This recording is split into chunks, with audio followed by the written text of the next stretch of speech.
Good morning students. 6 class. चलो विज्ञान विषय में पाठ 11वां पढ़ रहे थे, उसको आगे बढ़ाते हैं। प्रकाश, छाया एवं परावर्तन। और इसमें देखिए आप लोग, प्रकाश और छायाएं समझने के लिए हम लोग क्रियाकलाप 3 करेंगे। यह एक ऐसा क्रियाकलाप है जिसे आपको अंधेरे कमरे में करना होगा। शाम होते ही अपने कुछ मित्रों के साथ एक टॉर्च तथा गत्ते की एक बड़ी शीट लेकर किसी खुले मैदान में जाइए। टॉर्च और गत्ते की शीट क्यों? क्योंकि हमने पिछले वीडियो में पढ़ा था ना कि अगर आपको छाया देखनी है तो क्या क्या चाहिए, प्रकाश का स्रोत और एक पारदर्शी वस्तु, है ना। तो हम लोग टॉर्च लेंगे और एक गत्ता लेंगे और खुले मैदान में जाएंगे। टॉर्च को ज़मीन के समीप ले जाकर ऊपर की ओर इस तरह से जलाएं जिससे टॉर्च का प्रकाश आपके मित्र के चेहरे पर पड़े। अब आपके पास प्रकाश स्रोत तथा प्रकाश के पथ के अनुदिश एक अपारदर्शी वस्तु आपका मित्र है। यदि ये देखिए, आप ऐसे देख रहे हैं आप कैसे जलाइए टॉर्च को। बीच में एक बच्चा खड़ा है, उसके फेस पे पड़ रही है, और पीछे देखो आप जो कार्डबोर्ड या गत्ता था उसको लेकर एक अन्य बच्चा खड़ा है, उसके ऊपर आपके मित्र की छाया दिख रही है ना बच्चों, है ना। छाया पर्दे पर ऐसे ही बनती है।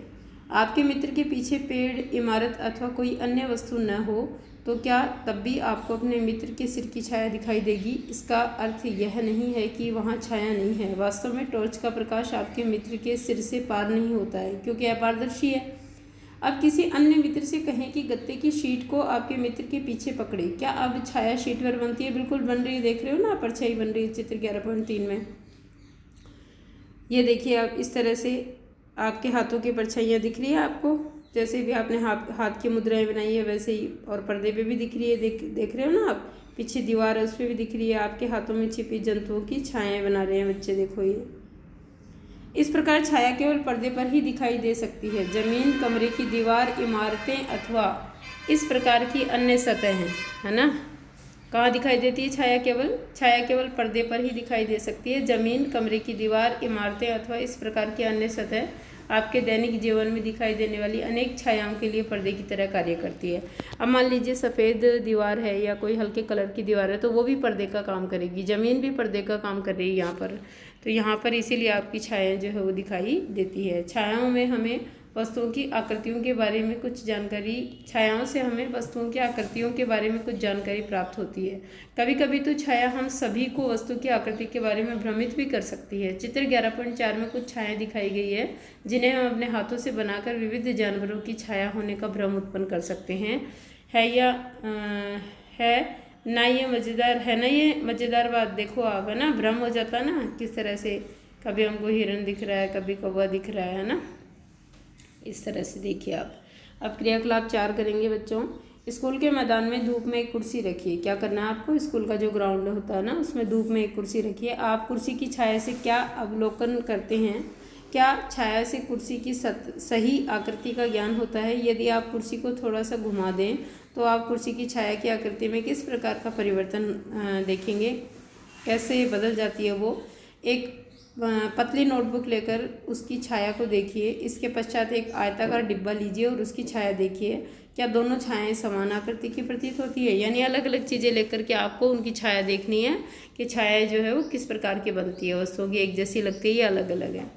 विभिन्न रंगों के पुष्प अथवा अन्य वस्तुएं लेकर उनकी छायाओं का अवलोकन कीजिए। उदाहरण के लिए लाल गुलाब अथवा पीला गुलाब ले सकते हैं। जब वस्तुओं के रंग भिन्न भिन्न होते हैं तो क्या उनकी छायाओं के रंग भी भिन्न भिन्न दिखाई पड़ते हैं? नहीं, छाया सबकी काले रंग की बनेगी बच्चों। एक लंबा बॉक्स लीजिए तथा पृथ्वी पर बनी उसकी छाया को ध्यान से देखिए। जब आप बॉक्स को इधर उधर गति कराते हैं तो उस समय आप छाया के आकार में होने वाले परिवर्तन को देख सकते हैं। बॉक्स की छाया कब सबसे छोटी बनती है? तब जब आप बॉक्स के बड़े फलक को सूर्य के सामने रखते हैं अथवा जब आप छोटे फलक को सूर्य के सामने रखते हैं। आइए इस लंबे बॉक्स का प्रयोग सरल कैमरा बनाने में करते हैं। देखो हम लोग सूची छिद्र कैमरा कैसे बनाते हैं वो देखेंगे। प्रश्न भी आता है कि सूची छिद्र कैमरा किस प्रकार बनाते हैं, वर्णन कीजिए। शायद आप यह सोचते हों कि किसी कैमरे को बनाने के लिए हमें बहुत सी सामग्री चाहिए, लेकिन यदि हम केवल सरल सूची छिद्र कैमरा ही बनाना चाहते हैं तो ऐसा नहीं है। क्रियाकलाप 5 करेंगे कैमरा बनाने के लिए। देखो, 2 ऐसे बॉक्स लीजिए जिनमें से एक बॉक्स दूसरे के भीतर बिना अंतराल के खिसक सके, यानी छोटा हो। दोनों बॉक्सों का एक एक छोटा फलक काट लीजिए। अब बॉक्स लेकर इसके दूसरे छोटे फलक के बीचों बीच एक छोटा छिद्र बनाइए। चित्र 11.5 की तरह। इसी प्रकार छोटे बॉक्स के दूसरे छोटे फलक पर एक वर्गाकार आकृति जिसकी भुजा लगभग कितनी हो 5 सेंटीमीटर से 6 सेंटीमीटर, है ना, 5 और 6 के बीच नाप हो, काटिए। इस कटे भाग पर ट्रेसिंग पेपर, पारभासी पर्दा आता ना, जो ट्रेसिंग पेपर आता है छपाई करने वाला, सफ़ेद रंग का, मिठाई के डब्बे में नीचे आता है, वो चिपकाकर ढक दीजिए। चित्र 11.5 की तरह। छोटे बॉक्स को बड़े बॉक्स में इस प्रकार खिसकाइए कि छोटे बॉक्स का पारभासी ट्रेसिंग पेपर वाला पर्दा बड़े बॉक्स के भीतर हो, है ना। चित्र 11.5 की तरह। आपका सूची छिद्र कैमरा उपयोग के लिए तैयार है। सूची छिद्र कैमरा लेकर छोटे बॉक्स के खुले हुए सिरे से देखें। अपने सिर तथा सूची छिद्र कैमरे को काले रंग के कपड़े से ढक लें, है ना, ओढ़ लीजिए कुछ। ये देखिए, आप देख रहे हो एक बॉक्स, दूसरे बॉक्स में हमने किस तरह से एक आयताकार निशान बटन बनाया, विंडो बनाई है ना, और इसको हम लोग क्या कर रहे हैं, बड़े बॉक्स में आगे पीछे सरका रहे हैं इसे, है ना। ये छेद भी किया हमने, गोलाकार छिद्र किया है यहाँ पर, ये देखिए बड़े बॉक्स में, और इसी के आगे पीछे ये छोटे बॉक्स को हम सरका रहे हैं।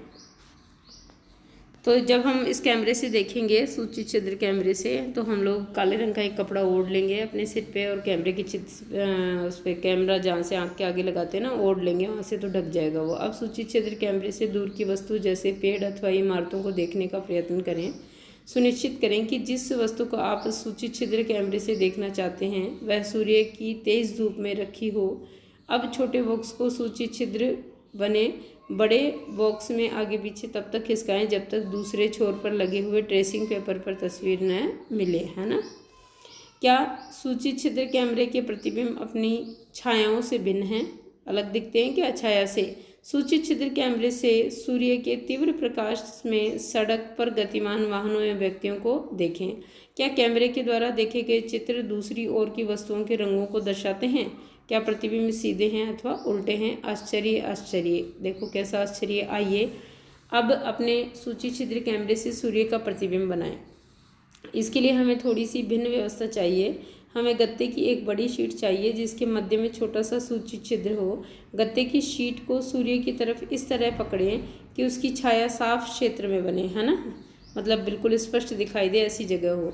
क्या आप सूर्य का वृत्ताकार प्रतिबिंब गत्ते की शीट छाया के मध्य में देखते हैं? अपनी जगह से सूर्य ग्रहण के समय सूर्य का सूची छिद्र प्रतिबिंब देखें। सूर्य ग्रहण से पहले सूची छिद्र तथा पर्दे को इस तरह सुव्यवस्थित करें कि सूर्य का प्रतिबिंब पर्दे पर साफ बने। सूर्य ग्रहण आरंभ होने पर सूर्य का प्रतिबिंब देखें। आप अवलोकन करेंगे कि ग्रहण प्रारंभ होने पर सूर्य के प्रतिबिंब का एक भाग धीरे धीरे क्या हो जाता है, काला हो जाता है। हमें सूर्य को सीधे कदापि नहीं देखना चाहिए, ये हमारी आंखों के लिए अत्यंत हानिकारक हो सकता है। जब ग्रहण होता है ना तो बहुत रेडिएशन निकलता है, इसीलिए हमें डायरेक्टली अपनी आंखों से नहीं देखना चाहिए सूर्य ग्रहण को। प्रकृति में भी एक रोचक सूची छिद्र कैमरा है। कभी कभी हम ऐसे वृक्ष के नीचे से गुजरते हैं जिसमें ढेरों पत्तियां हैं, तब हमें उस पेड़ के नीचे सूर्य के प्रकाश के धब्बे दिखाई देते हैं। देखो, देख रहे हो ना इस चित्र में, है ना, पेड़ों के पत्तों के बीच में से रोशनी आ रही तो धब्बे दिखाई देंगे। चित्र 11.6 में देखो, वास्तव में ये वृत्ताकार प्रतिबिंब जो है वो सूर्य के सूची छिद्र प्रतिबिंब होते हैं। पत्तियों के बीच के खाली स्थान सूची छिद्र की भांति व्यवहार करते हैं, है ना। इन खाली स्थानों में सभी प्रकार की अनियमित आकृतियाँ हो सकती है, परंतु हम सूर्य के वृत्ताकार प्रतिबिंब ही देखते हैं। सूर्य के कैसे प्रतिबिंब दिखाई देंगे हमको? केवल वृत्ताकार सूची छिद्र से। आगामी सूर्य ग्रहण के समय सूर्य के प्रतिबिंबों को देखने का प्रयास करें। यह अत्यंत रोचक हो सकता है, आपको मज़ा आएगा ये काम करके बच्चों। बूझो के मस्तिष्क में एक विचार है। हमने अपने सूची छिद्र कैमरे से सड़क पर चलते लोगों के उल्टे प्रतिबिंब देखे थे। सूर्य के प्रतिबिंबों के साथ क्या होता है? क्या वे प्रतिबिंब भी हमें उल्टे दिखाई दिए थे? पहेली का कुछ अन्य विचार है। निश्चय ही ये सब परिणाम जो हम देख रहे हैं, जैसे छायाओं का बनना, सूची छिद्र प्रतिबिंब आदि, तभी संभव है जब प्रकाश केवल सरल रेखा में गमन करता है। यानी ये कब बनते हैं? सारे चित्र छायाएं सब कब बनेंगी? जब प्रकाश सरल रेखा में गमन करेगा। और चित्र और छायाएं बनती है, इसका मतलब ये हुआ कि प्रकाश सदैव जो है वो एक सरल या सीधी रेखा में गमन करता है। तो यहाँ से आप ये सूची छिद्र कैमरे का चित्र बनाएंगे आज होमवर्क के तौर पर, और बताएंगे कि सूची छिद्र कैमरा बनाने के लिए हमें क्या क्या सामग्री चाहिए और कैसे बनाते हैं सूची छिद्र कैमरा। Okay students.